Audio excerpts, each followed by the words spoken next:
لله رب العالمين وبه نستعين على أمور الدنيا والدين أشهد أن لا إله إلا الله الملك الحق المبين محمد رسول الله صادق الوعد الأمين اللهم صل وسلم وبارك على نبينا ورسولنا محمد وعلى آله وأصحابه أجمعين أما بعد فقال تعالى أعوذ بالله من الشيطان الرجيم بسم الله الرحمن الرحيم يا أيها الذين آمنوا استجيبوا لله وللرسول إذا دعاكم لما يحييكم واعلموا أن الله يحول بين المرء وقلبه وأنه إليه تحشرون Sadaqallahul azim. Bapak-bapak, ibu-ibu, adik-adik, saudara-saudaraku, jamaah Majelis Ta'lim Masjid Al-Urwatul Wusqa yang dirahmati Allah.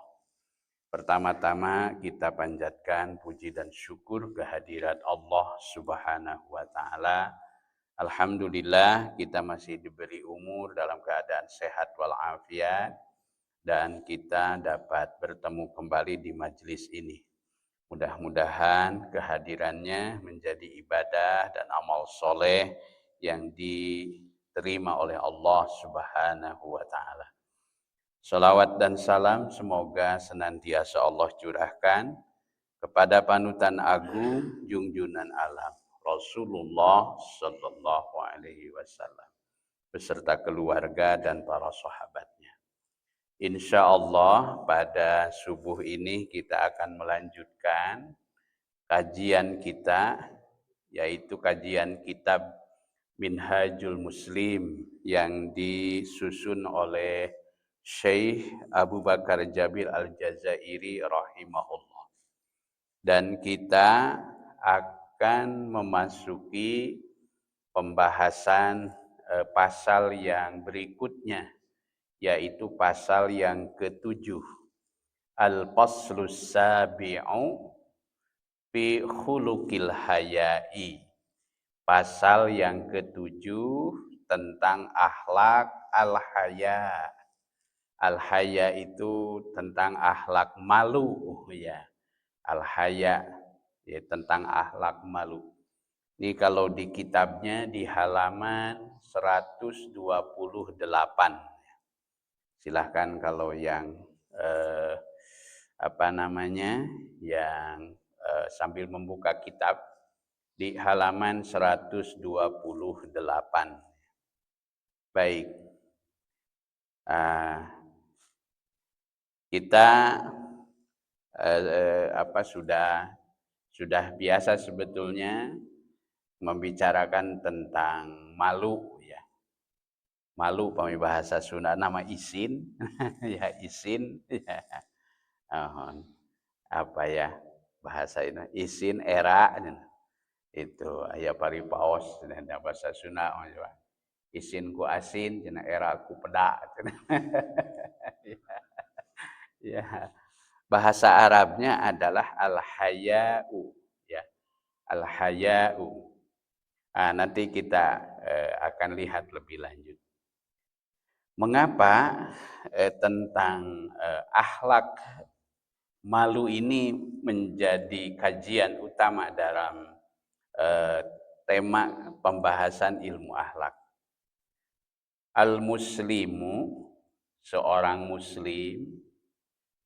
muslim itu afifun.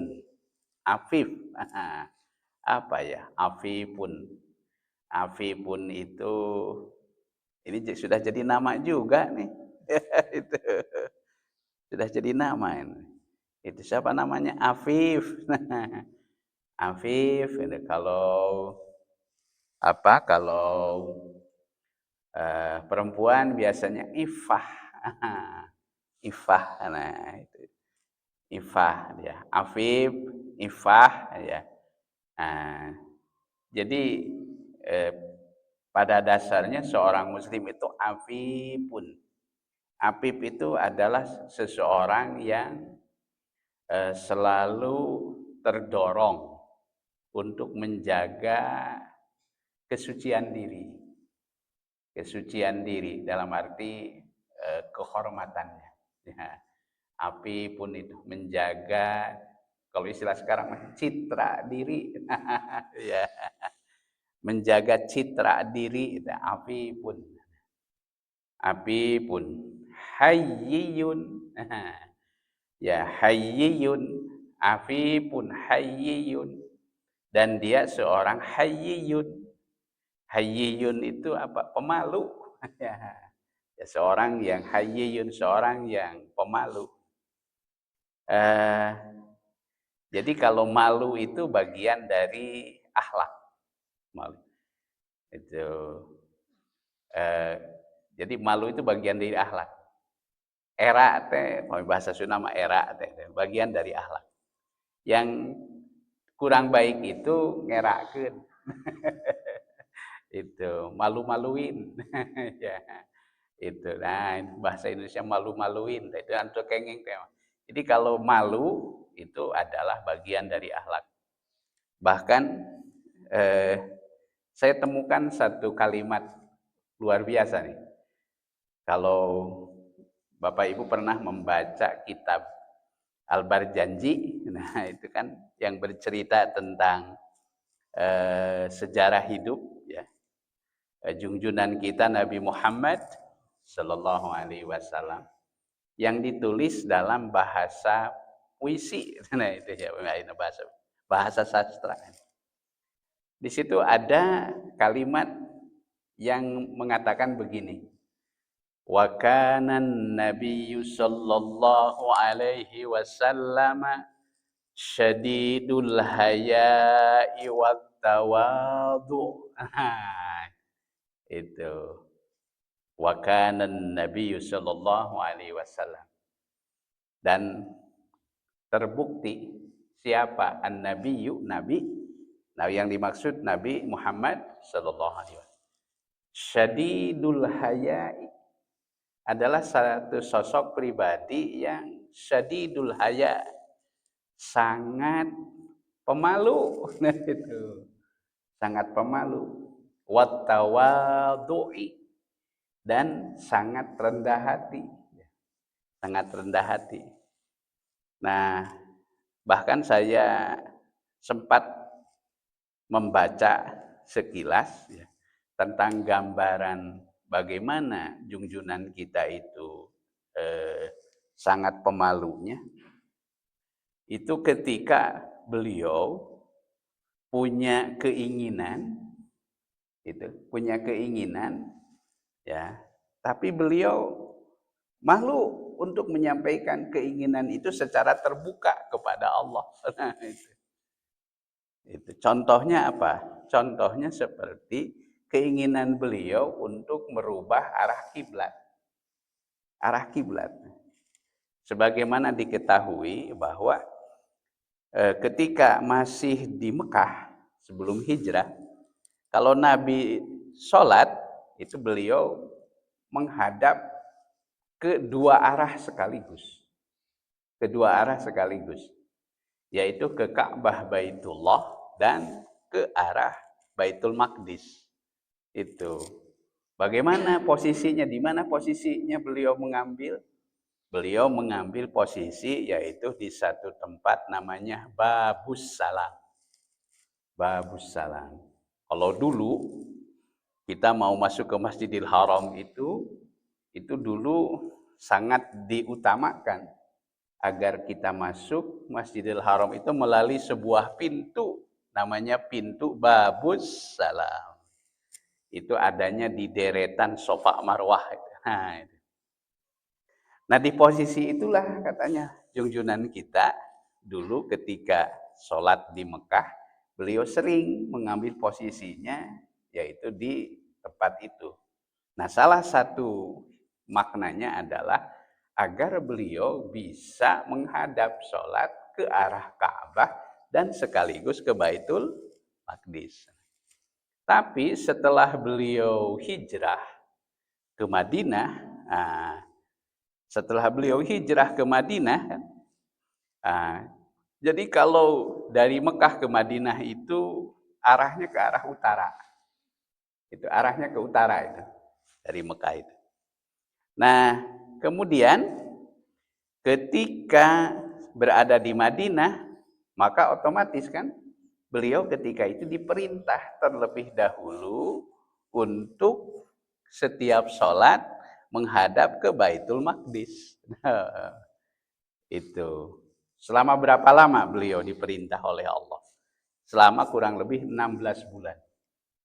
16 bulan. Nah, tapi seiring dengan perjalanan waktu, beliau melihat dan merasakan, wah ini sudah nggak benar ini. Ini kiblat, mengikuti kiblat ke Baitul Maqdis. Sanes Baitul Maqdisna anu ente slek kana manahna. Tapi kiblat lancek-lancekna anu dituturkeun. Siapa? Yaitu kaum Yahudi dan Nasrani. Nah, jadi kan yang berkiblat ke Baitul Maqdis itu adalah dua umat terdahulu terutama, yaitu kaum Yahudi dan Nasrani.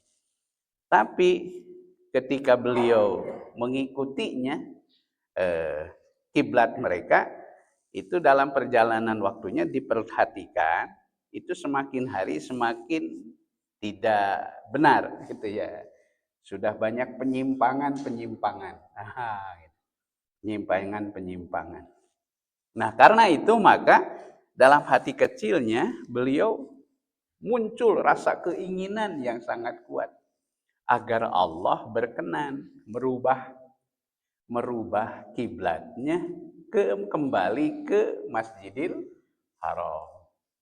Nah, tapi beliau tidak berani, Pak, ya, mengungkapkan keinginannya itu kepada Allah. Tewantun dah. Nah, ini yang disebutkan namanya malu, Pak. Malu beliau ketika hendak menyampaikan keinginannya itu kepada Allah. Nah, malu. Nah, karena itu beliau ungkapkan ya keinginan dan sekaligus rasa malunya itu dalam bahasa tubuh. Nah, dalam bahasa tubuh. Itu bahasa tubuh, istilah sekarang itu bahasa tubuh ya. Body language. Bahasa tubuh. Bagaimana bahasa tubuhnya? Nah, itu digambarkan dalam Al-Qur'an 144 kalau tidak salah. Al-Qur'an ya, itu di ayat Al-Baqarah 140-an lah. Di situ ada firman Allah, a'udzubillahi minasyaitonirrajim. Qad nara taqalluba. Sungguh kami perhatikan kata Allah. Taqalluba wajhika bis-sama. Engkau membolak-balikan wajahmu ke langit. Nah, itu pertanda istilah sekarang itu galau. Nah, itu. Jadi dalam hatinya timbul rasa apa namanya? Bercampur ya antara keinginan dan rasa malu gitu ya. Sehingga diungkapkan dengan bahasa tubuh seperti itu. Qad nara taqalluba wajhika bis sama. Sungguh kami perhatikan kata Allah. Kata Allah, wajhika, engkau membolak-balikan wajahmu ke langit. Itu setiap hendak sholat. Nah, itu beberapa lama. Akhirnya Allah Maha tahu apa yang diinginkan oleh junjungan kita Nabi Muhammad sallallahu alaihi wasallam. Falanuwalliyannaka kiblatan tardaha. Maka arahkan kiblatmu sekarang ke arah yang engkau inginkan. Nah, itu ayat itu turun dalam satu riwayat pada bulan Sya'ban. Pada bulan Sya'ban ya. Itu tempatnya ada di satu tempat. Kalau ketika di Madinah para jamaah haji atau jamaah umroh biasa suka diajak untuk city tour namanya. Ya, city tour apa namanya? Kunjungan ya ziarah ke beberapa tempat. Nah, salah satu destinasi yang diziarahi adalah sebuah masjid namanya Masjid Qiblatain. Masjid dua kiblat. Mengapa masjid itu dinamai dua kiblat? Nah, karena di tempat itulah Allah Subhanahu wa taala menurunkan ayat agar Nabi merubah arah kiblatnya sesuai dengan apa yang beliau inginkan. Itu. Nah, ini gambaran syadidul haya'i. Nah, beliau itu sangat pemalu ya. Banyak contoh-contohnya dalam Al-Qur'an dan sirah junjungan kita Nabi Muhammad sallallahu alaihi wasallam. Mengapa demikian? Kembali lagi karena al-muslimu afifun hayyun. Seorang muslim pada dasarnya dia adalah afifun. Seseorang yang selalu termotivasi untuk menjaga menjaga kehormatan dirinya ya. Hayyun, karena itu maka dia juga seorang hayyi, seorang pemalu. Wal haya'u, dan malu adalah khuluqun lahu, adalah salah satu akhlak baginya. Innal haya'a, karena sesungguhnya malu itu minal iman, bagian dari iman. Sering kita mendengar hadisnya. Wal imanu, dan iman aqidatul muslimi. Iman adalah akidah seorang muslim.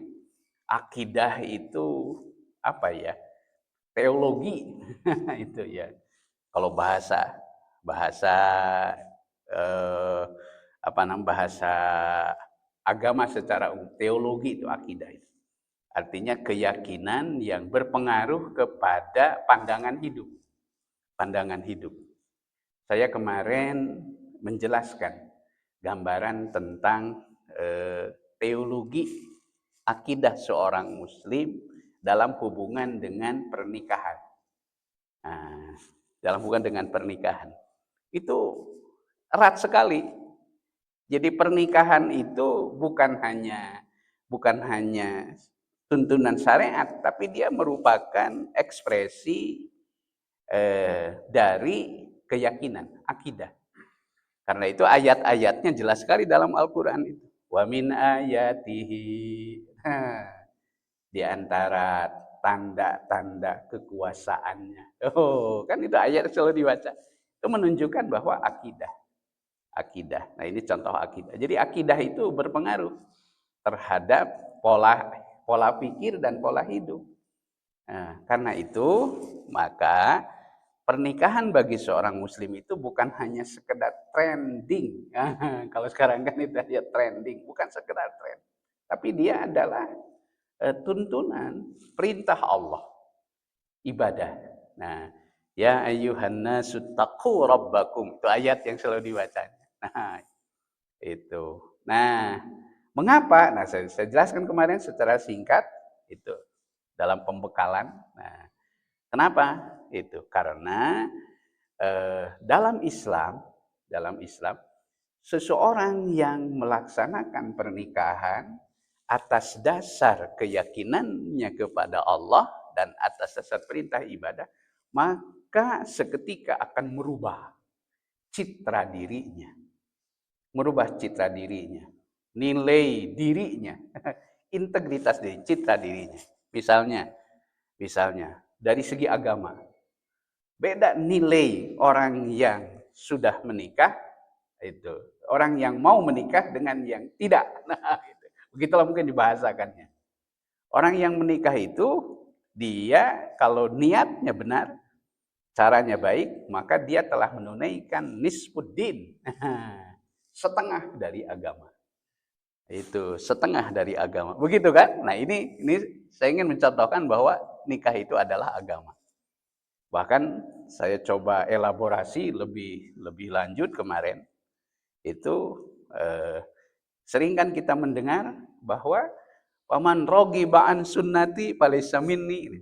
Barang siapa yang tidak menyukai sunnahku, maka dia bukan umatku, kan begitu kan Nabi? Itu. Sunnahnya itu bukan sunnah biasa.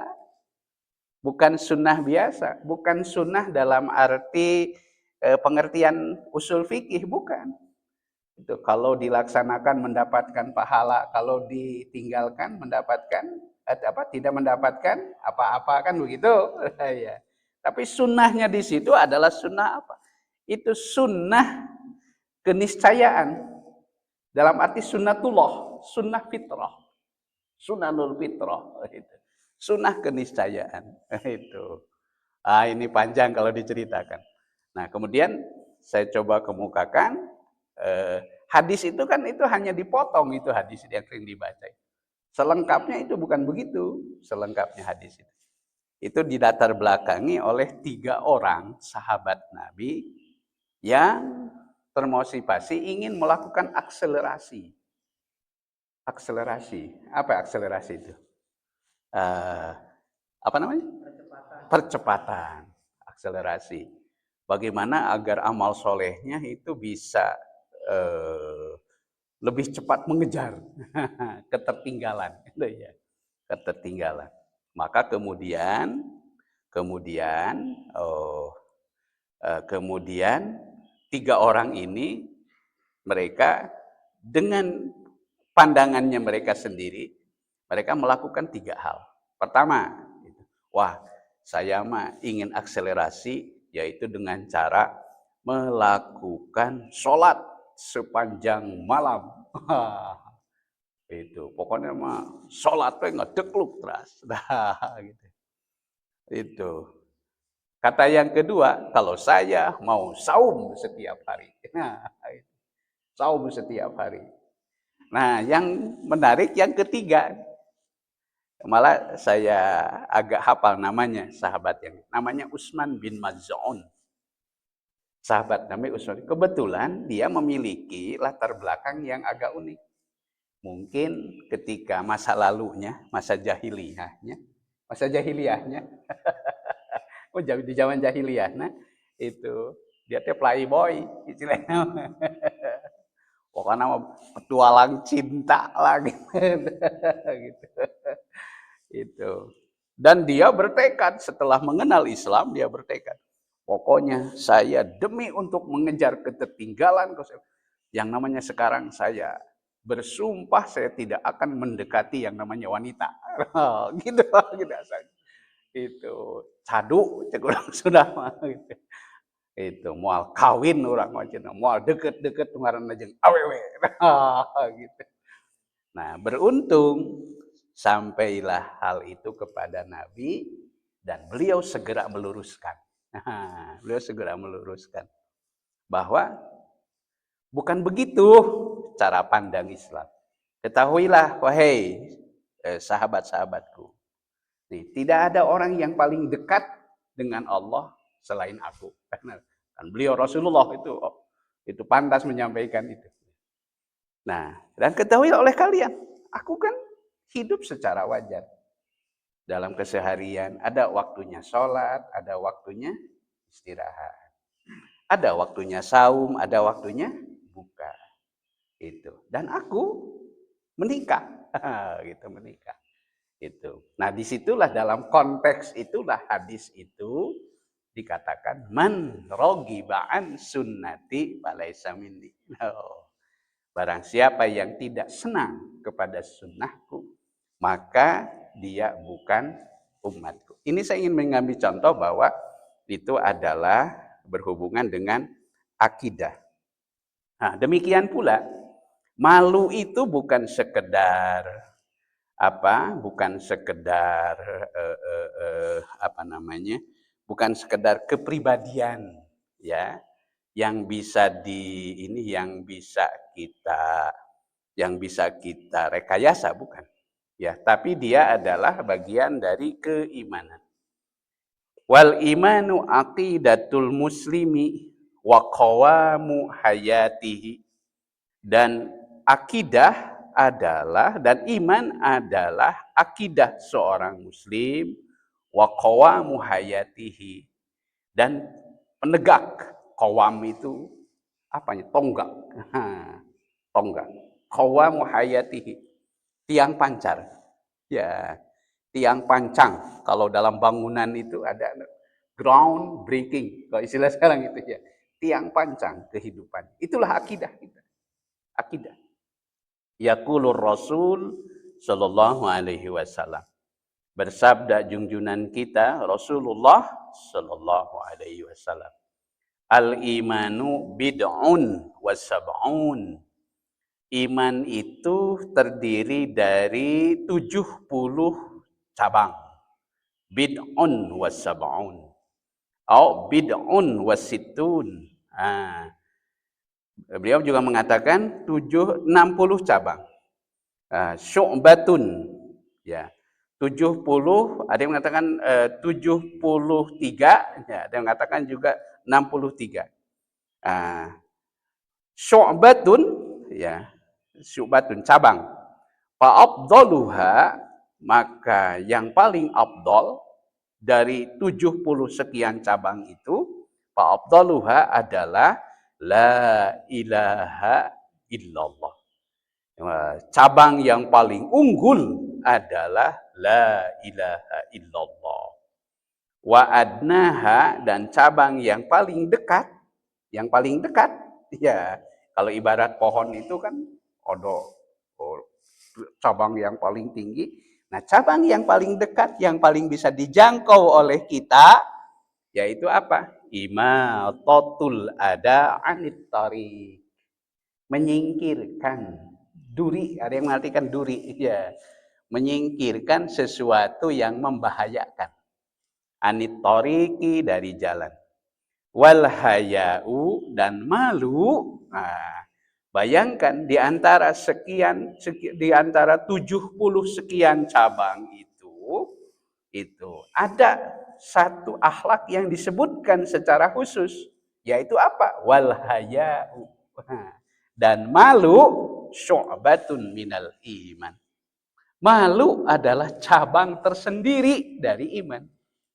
Saya pernah membaca ada penjelasan dari seorang ulama hadis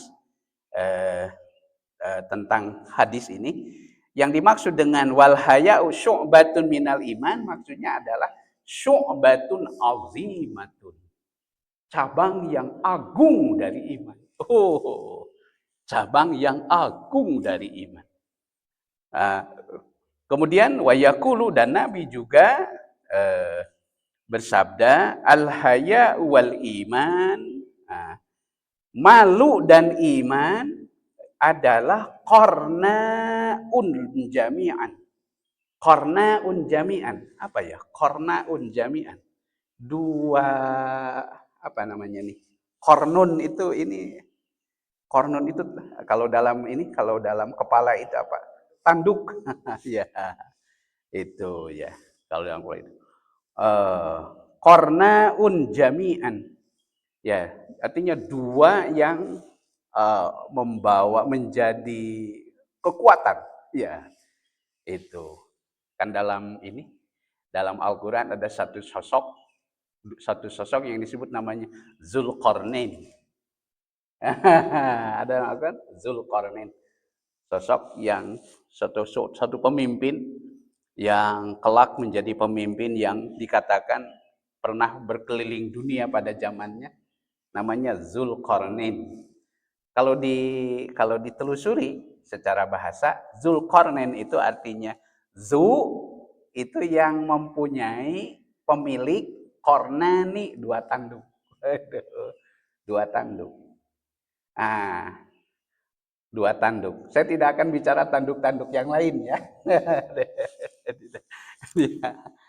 Tanduk yang dimaksud adalah apa di sini? Kalau dalam pengertian korden, dua pemilik peradaban. Peradaban ilmu dan peradaban iman. Kalau istilah Pak Habibie itu imtek. Itu kornun, itu kornani, itu dua peradaban. Nah, dalam hubungan dengan akhlak itu apa? Dua kekuatan kita seorang muslim itu.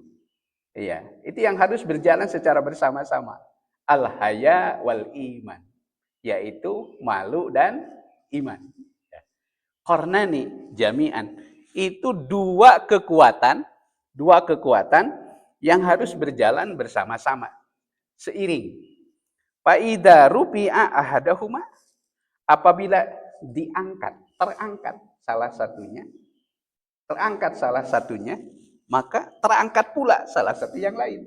Oh. Artinya apa sebaliknya? Kalau terjatuh, kalau terjatuh, ini namanya logika kebalikannya. Mafhum mukhalafah kalau dalam istilah ilmu bahasa itu. Pengertian kebalikan. Kalau salah satunya terjatuh, maka terjatuh pula salah satu yang lain. Itulah dikatakan.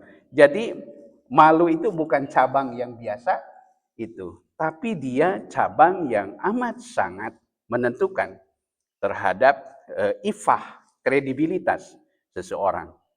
Ya, faida rufi'a ahaduhuma rufi'a al-akhar, maka terangkat pula salah satu yang lain. Ini hadis diriwayatkan oleh hadis riwayat Al-Hakim. Hadis riwayat Al-Hakim dan disahihkan menurut syarat Imam Bukhari dan Imam Muslim. Baik. Wa yaqulu wasyarru kaunil haya minal iman anna kullan minhuma da'in ilal khair sarifun anis syarri mub'idun anhu fal imanu yab'asul mu'mina ala fi'li ta'ah wa tarkil ma'asi wal haya'u yamna'u sahibun minat taqsiri bisyukri lil mun'imi wa minat tafriti bihaqqi zil haqqi. Wasaru kaunil haya wasirru. Bukan wasaru, wasirru. Punten ini bacaannya. Wasirru sir. Apa itu sir? Rahasia. Ya.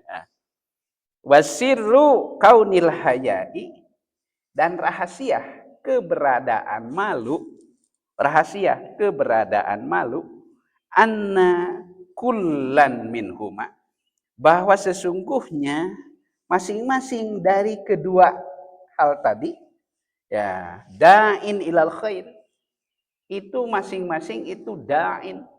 Apa da'in itu? Mengajak, ya, mengajak, mendorong ilal khairi, kepada kebaikan, dan pada saat yang sama yaitu sharifun anis syarri, sharifun anis syarri, akan mencegah adanya terjadinya keburukan.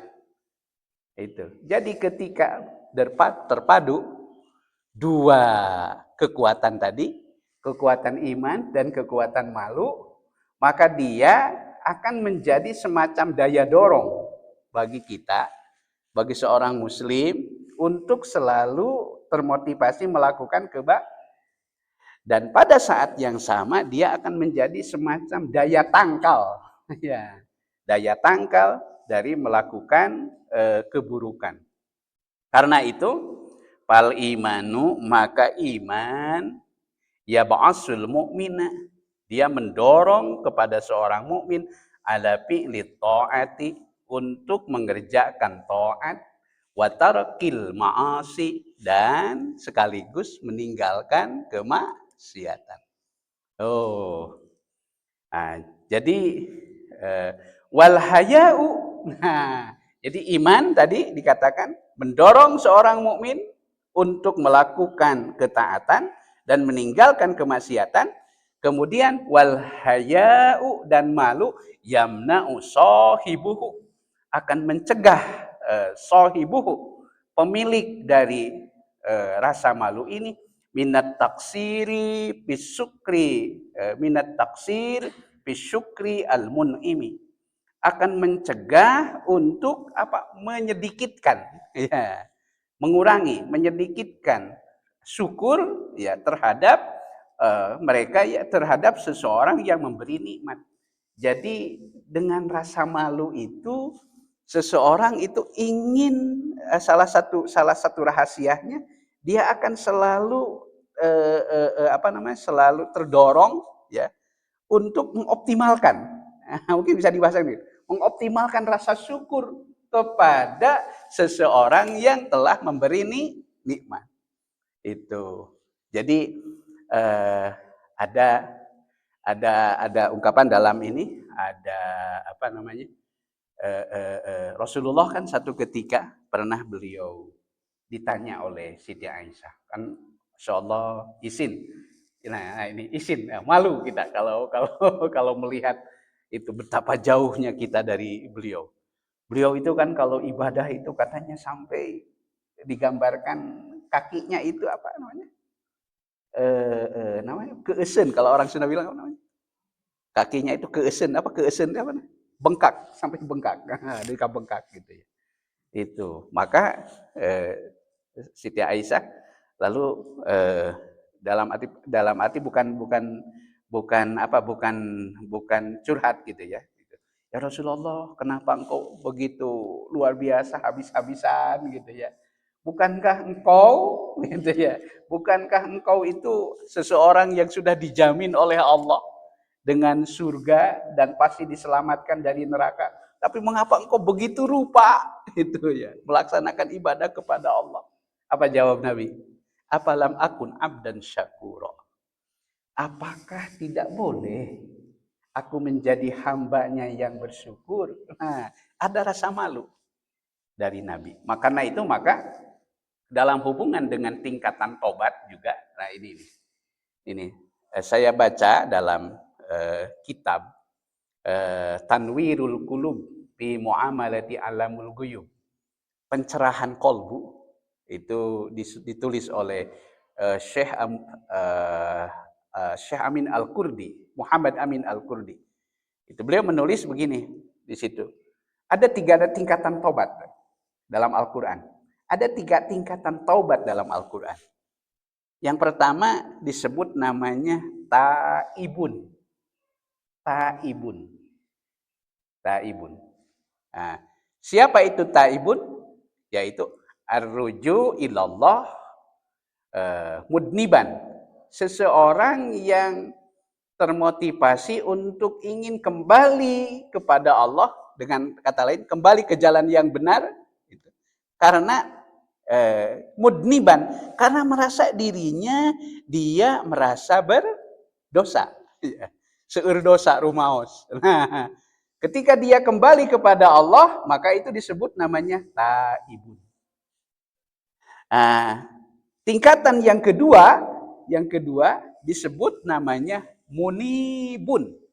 Munib, itu juga bahasa Al-Quran. Munibina ilai. Nah, munibun. Siapa yang disebut munib? Yaitu ar-ruju'u ilallah. Orang yang terdorong ingin kembali kepada Allah dan selalu ingin kembali kepada Allah, dengan kata lain selalu ingin berada di jalan yang benar. Itu apa yang menjadi motivasinya? Hayaan minhu. Karena dia merasa malu kepada Allah. Oh, malu kepada Allah. Mengapa malu? Karena dia sadar bahwa dirinya, hidupnya sudah saking sedemikian banyak dilimpahi nikmat, rahmat, kebaikan oleh Allah Subhanahu wa taala, sementara ia hanya sedikit sekali untuk berbuat kebaikan kepadanya. Tetiasa mulang tarima. Nah, itu saudina bahasa Sunda mah aya ungkapan berat nyuhun, berat nanggung, berat narima keunana. Wah, berat nyuhun, berat nanggung, berat narima keunana. Seueur teuing kasaean Allah. Karena itu seseorang ingin selalu bertobat. Namanya munibun. Munib itu kembali kepada Allah dasarnya karena malu. Adapun tingkatan yang tertinggi, nah inilah kenapa diriwayatkan sampai Rasulullah kan satu hari tidak kurang dari 100 kali beliau istighfar. Itu padahal beliau maksum, beliau tidak berdosa. Apa yang menjadi motivasinya? Ini lebih tinggi dari rasa malu. Yaitu apa? Karena beliau ingin merasakan, disebut namanya dalam Al-Quran awwabun. Awwab. Saya ulang. 1 taibun. Yang kedua munibun. Dan yang ketiga awwabun. Awwabun. Awwab itu apa? motivasinya seseorang untuk selalu ingin bertobat, awabun itu dasarnya karena ta'ziman li jalali rabbi. Ta'zim. Ta'zim itu begini. Hormat. Ingin menunjukkan rasa hormat, respect pada keagungan Allah Subhanahu wa taala. Bahasa Sunda nama reus. Ya. Oh, luar biasa bahasa Sunda dewa terjemahan itu. Reus itu. Reus sok hoyong atuh abdi mah reus gitu nya. Hoyong selalu ingin ngadeheus. Ngadeheus. Itu ta'ziman li jalali rabbik. Baik. Nah, jadi kembali tadi wal haya'u yamna'u sahibuhu minat taksir bisyukri al mun'imi. Itu. Maka malu itu akan mencegah seseorang untuk meminimalisir. Justru kahoyong nate dia berharap untuk memaksimalkan rasa syukur. Ya, yaitu minat taksir bisyukri al mun'im. Wa minat tafrid bi haqqidil haq, dan minat tafrid dari tafrid. Apa itu tafrid? Itu mengabaikan hak kepada seseorang yang memang paling berhak mendapatkan haknya. Itu kan ada dalam hubungan dengan ibadah nih. Kita menjalankan prinsip ini saja, Rasulullah, Allah dan Rasulnya menjamin surga. Ini ya. Ketika Allah berfirman dalam Al-Quran, ya ayyuhan nasu ubudu, apa itu ada ayat, wala ya ayyuhan nasu ubudu rabb. Ada ayat, ada agak lupa ayatnya. Tapi kira-kira di ayat itu ada ayat, ada potongannya yang berbunyi begini. Beribadahlah kamu kepada Allah, ya. Kemudian wala tusyriku bihi syai'a. Wa'budullaha. Alhamdulillah. Ini. Wa'budullaha. Beribadahlah kamu sekalian kepada Allah, ya.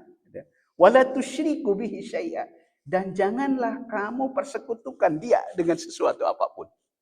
Nah, itu dalam Ibnu Katsir, tafsir Ibnu Katsir bisa dibaca. Itu beliau menjelaskan begini dengan mengutip hadis Rasulullah Shallallahu Alaihi Wasallam. Dalam riwayat itu, Nabi bertanya kepada sahabat Mu'ad bin Jabal. Nah, kata Nabi begini, ya Mu'ad, atadru ma haqqullah 'alal ibad. Tahukah kamu apa hak Allah atas hamba-hambanya? Berarti kalau hak Allah berarti kewajiban hamba. Atadruna ma haqqullah 'alal ibad? Tahukah kalian apa yang menjadi hak Allah atas hamba-hambanya? Kata Mu'ad, Allah wa rasuluhu a'lam. Allah dan Rasulnya lebih mengetahui. Kemudian kata Rasulullah itu, ayya'buduhu wa la yusyriku bihi wa ayya'buduhu wa la yusyriku bihi syai'an. Hendaklah dia beribadah kepada Allah dan tidak mempersekutukannya dengan sesuatu apapun. Jadi saya kira ini kalau bagi saya pribadi yang merasa ngedul ibadah, itu merasa diri belum optimal dalam beribadah, itu selalu ingin berusaha walaupun ibadah kita mungkin disebut pas-pasan juga nggak sampai. Tapi dalam ibadah kita itu ingin berusaha agar tidak terindikasi sedikit pun dengan unsur kemusyrikan. Tidak terindikasi sedikit pun dengan unsur kemusyrikan. Contohnya apa? Wah ini lebih jauh ini ya. Contohnya apa? Seseorang yang terindikasi kemusyrikan. Kita harus berusaha untuk seminimal mungkin mengurangi kebergantungan kita kepada selain Allah. Kepada selain Allah. Ada satu riwayat Pak Haji Adam. Ini diriwayatkan ada seorang penjaga kuburan yang selalu yang selalu menguburkan mayat jenazah. Nah, satu ketika mungkin ada jenazah yang digali ulang karena keperluan satu dan lain hal. Nah, ketika ia memperhatikan itu, katanya hanya sedikit dari jenazah itu di alam kuburnya yang betul-betul menghadap kiblat, menghadap Allah. Nah, dijelaskan oleh ulama ahli, kenapa dia? Salah satu rahasianya. Salah satu rahasianya karena sepanjang hidupnya ia lebih banyak berkurang kebergantungannya kepada Allah. Ah, inilah nasihat dari. Maka atadruna ma haqqullah 'alal ibad? Tahukah engkau wahai Mu'ad apa hak Allah atas hamba-hambanya? Kemudian kata Mu'ad, Allah Rasul itu. Lalu Nabi mengatakan, ayya'buduhu wa la yusyriku bihi syai'an. Hendaklah mereka hamba-hamba Allah itu hanya beribadah kepada Allah dan tidak mempersekutukan dengan sesuatu apapun. Nah, kemudian Rasul tanya lagi, mahakul ibad Allah, apa hak hak seorang hamba atas Allah, dalam tanda petik berarti menjadi kewajiban Allah. Idza fa'alu dalik, apabila dia melakukan hal yang demikian, maka kata Mu'ad, Allah wa rasuluhu a'lam. Allah dan Rasulnya lebih mengetahui. Lalu Nabi ketika itu berkata, alla yu'azzibah. Sang hamba itu tidak akan pernah dia diazab oleh Allah. Bayangkan, jaminan dari Allah. Dia tidak akan pernah mendapatkan azab Allah. Oh. Nah, inilah karena dolongan rasa malu tadi, maka disebutkan wa minat tabrid an haqqi dzil haqqi kama yamna'ul hayyu min fi'lil qabih, sebagaimana mencegahnya seorang yang memiliki rasa malu min fi'lil qabih, dari melakukan keburukan. Jadi malunya menunaikan hak gitu ya. Ini kadang-kadang ada saya mungkin ilustrasinya seorang karyawan ya itu. Seorang karyawan di satu tempat itu begitu disiplin, begitu patuh gitu ya. Itu luar biasa ya pegawai teh ya gitu. Saking disiplinnya itu sehingga membuat sang dunungan gitu ya begitu tersanjung lah gitu ya, sangat simpati kepadanya gitu. Itu mohon maaf nih saya cerita sedikit. Saya pernah kenal seorang tokoh di Bandung. Itu dulu itu beliau itu pegawai setia di zaman Belanda. Hotel yang di dekat itu Pak, dekat Sapalihin Merdeka teh. Panghegar. Yang ini yang dekat ini. Daras Panghegar. Nah, di situ itu dulu hotel milik Belanda, Pak. Tapi ada seorang karyawan ya, itu seorang haji namanya, saya ingin sebutkan saja Pak Haji Ruhyat namanya. Beliau itu pegawai di zaman Belanda yang begitu disiplin dan loyal itu pokoknya baik sekali. Sampai ketika Belanda terusir, itu diserahkan sama beliau kepemilikannya itu. Seperti itulah ya. Jadi inilah contoh sederhana dalam Allah Maha Penyayang. Allah Maha memperhatikan. Maka ketika seorang hamba dia menunaikan dua hak Allah tadi, beribadah kepada Allah dan tidak mempersekutukannya dalam sesuatu apapun, maka dijamin oleh Allah hamba itu alla yu'azzibah. Dia tidak akan pernah diadab oleh Allah Subhanahu wa taala. Masya Allah. Mudah-mudahan kita termasuk orang yang dapat menunaikan hak-hak Allah. Dan itu sebagai cermin dari rasa malu. Ya, saya kira mungkin demikian ya untuk hari ini. Wa min huna kanal haya'u khairan. Dan dari sini maka rasa malu itu adalah satu kebaikan. Wala ya'ti illa bi khair, dan tidak datang kecuali dengan membawa kebaikan. Kama sahha dalika an Rasulillah sallallahu alaihi wasallam, sebagaimana telah disahihkan sebuah hadis dari Rasulullah SAW dalam sabdanya, al haya'u la ya'ti illa bi khair. Rasa malu ya tidak datang kecuali dengan hanya membawa kebaikan. Wa qawlihi fi riwayati Muslim, al haya'u khairun kullu. Yang disebut malu itu tidak ada jeleknya sedikit pun. itu. Maka kenapa orang sekarang itu cenderung permisif? Ini permisif. Aduh, menghalalkan segala cara. Ada yang mengatakan, wah sudah terputus urat malunya. Gitu. Kita berlindung kepada Allah Subhanahu wa Ta'ala.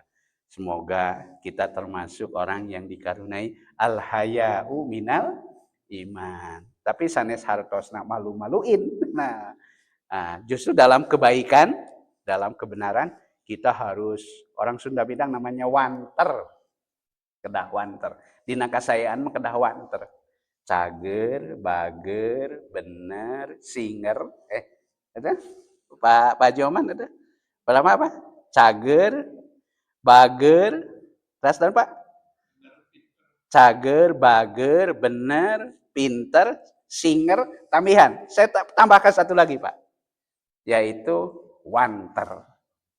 Nah, dalam kebenaran kita harus wanter. Nah, tapi dalam hal keburukan, disitulah selayaknya kita memiliki al-haya'u. Mohon maaf atas kekurangan dan kehilafannya. Mudah-mudahan menjadi wasilah Allah datangkan keberkahan dan manfaat. Saya kira demikian ya untuk kajian kita hari ini. Sebelum kita akhiri, barangkali ada pertanyaan. Sampai acan ditutup. Mangga Pak Ji.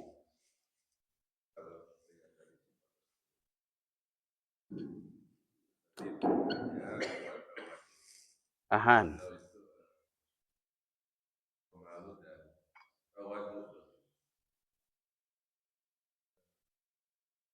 Kadang kata sifat malu cenderung orang itu seperti lemah, lemah, tidak mau berbicara, karena dia juga merasa tawadhu. Di dalam lingkungan kita, teman-teman kita yang di Senayan itu, kalau dia pemalu dan tawadhu, dia bisa kalah, bisa kalah dengan yang dominan, yang tadi kita bilang tanduk yang lain. Jadi seolah dia tidak punya tanduk, tidak punya perangai.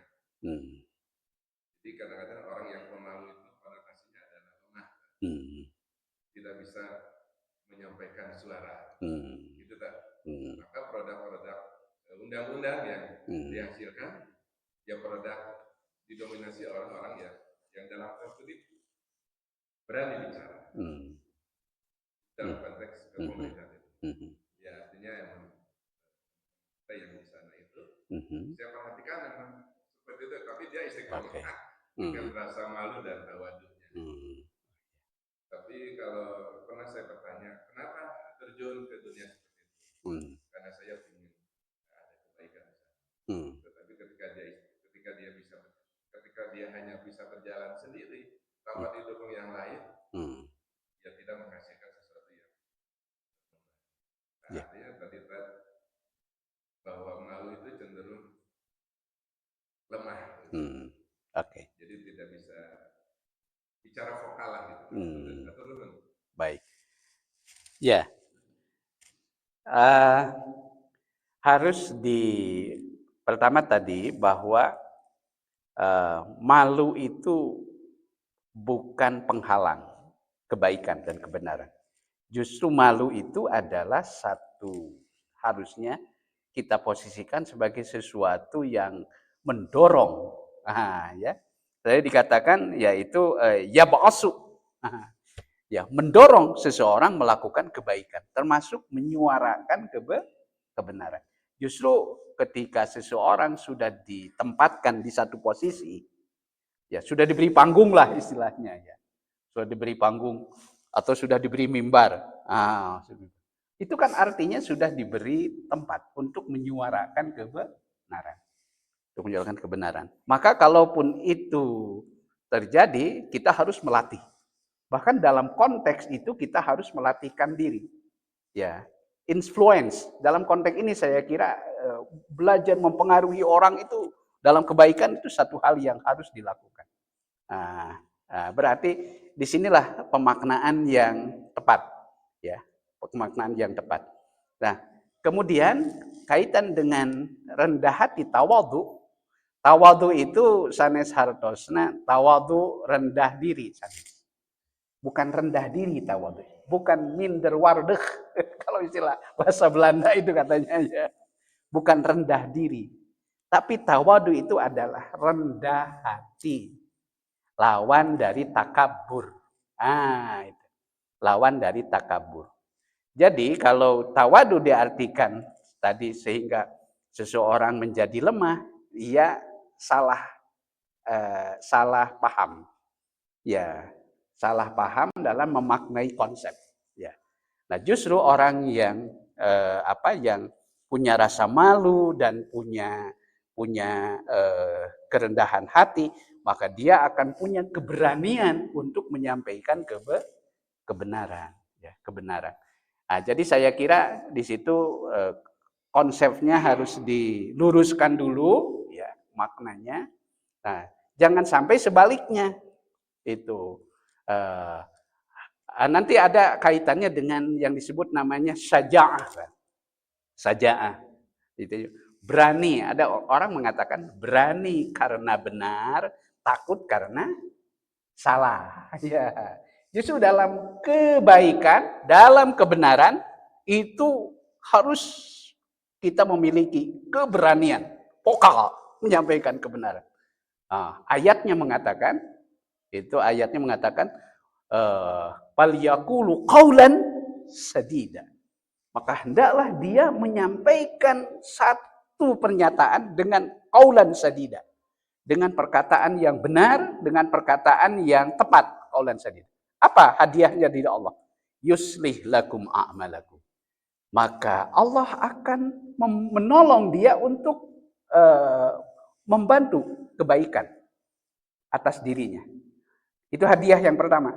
Yang kedua, wa yaghfir lakum dzunubakum. Dan Allah akan mengampuni dosa-dosa kamu. Jadi saya kira konsepnya seperti itu, ya. Nah, jadi kalau malu dalam pengertian tadi itu justru penerapan yang salah. Jadi dalam kebaikan sekali lagi saya katakan harus wanter. Justru seorang yang memiliki rasa haya itu dalam kebaikan dia wanter, tapi dalam keburukan, dalam hal-hal yang mengarah kepada kejelekan, dia di situ akan mengutamakan citra dirinya, ya. Sehingga ia diharapkan bisa terlindungi dari keburukan-keburukan. Saya kira demikian, ya. Wallahu ta'ala alam. Demikian Pak Tatang, ya. Oke. Mohon. 1 menit lagi kalau ada silakan. Iya. Bangga. Assalamualaikum warahmatullahi wabarakatuh. Waalaikumsalam warahmatullahi wabarakatuh. Oh iya. Dalam hal ini malu dan wanter dua tadi iman dan malu itu yang harus diperjuangkan oleh umat Islam. Dalam ini dalam geopolitik itu bertengah, kenapa Indonesia kok malu dalam menyuarakan membela Arab Palestina yang terindikasi dan terus-terusan dijadinya oleh kaum Yahudi. Kenapa Indonesia tidak berani secara terang-terangan seperti Turki dan Malaysia dan negara Islam yang lain, apalagi Iran gitu, ya, berani dengan terang-terangan mau berkonfrontasi dengan kezaliman tersebut. Terima kasih. Mudah-mudahan ke depan lebih berani. Ya, mudah-mudahan kita doakan Itu pemimpin masa depan kita lebih berani. Sehingga lebih punya kehormatan dalam kaitan dengan geopolitik tadi. Nah, wallahu alam ya, jangan sampai kita kurang jelas sikap terhadap bentuk tirani Yahudi atas Palestina ya. Itu karena apa? Karena terpenjara. Nah, karena terpenjara oleh kepentingan-kepentingan. Jangan sampai, mungkin boleh jadi karena mulut kita. Mulut kita sudah agak dipenuhi dengan kepentingan-kepentingan. Kaifa yaqulu man fi fahmihi ma'un, kata pepatah. Bagaimana berbicaranya orang yang di mulutnya sudah ada air. Jangka ngosom nyari osna. Itu. Menjadi tidak istilahnya menjadi tidak apa? Tidak vokal ya. Ya. Karena itu kita doakan mudah-mudahan pemimpin kita ke depan lebih memiliki sikap yang jelas. Mana keberpihakannya, yang mana yang dibelanya. Itu ya. Nah, semoga Allah Subhanahu wa taala memberikan kekuatan kepada kita, yaitu dua kekuatan tadi, kekuatan iman dan kekuatan rasa malu dalam arti yang sebenarnya. Rabbana taqabbal minna innaka antas samiul alim wa tub alaina innaka antat tawwabur rahim. Rabbana atina min ladunka rahmah wa hayyi lana min amrina rasyada. Rabbana atina fid dunya hasanah wa fil akhirati hasanah wa qina adzabannar. Wa sallallahu ala nabiyyina Muhammad wa ala alihi washabihi wasallam. Alhamdulillahi rabbil alamin. Nasrum minallah wa fatun qarib wa basyiril mu'minin. Assalamualaikum warahmatullahi wabarakatuh.